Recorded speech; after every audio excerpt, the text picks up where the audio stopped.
சாதாரணமாக ஒரு புளிக்குழம்பு வைக்க போகிறேங்க, மழை ஓவரு.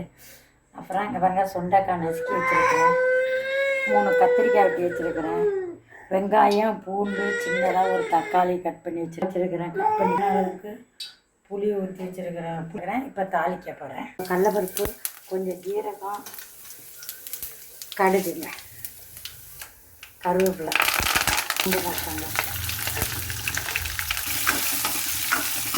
கொஞ்சம் தக்காளி போட்டாங்க, பெருங்காயத்தூளுங்க. நல்லா எண்ணெயிலேயே வதங்கணும். கத்திரிக்காயும் போட்டுடுவோம்.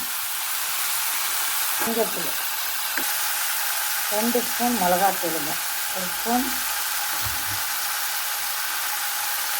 2 ஸ்பூன்.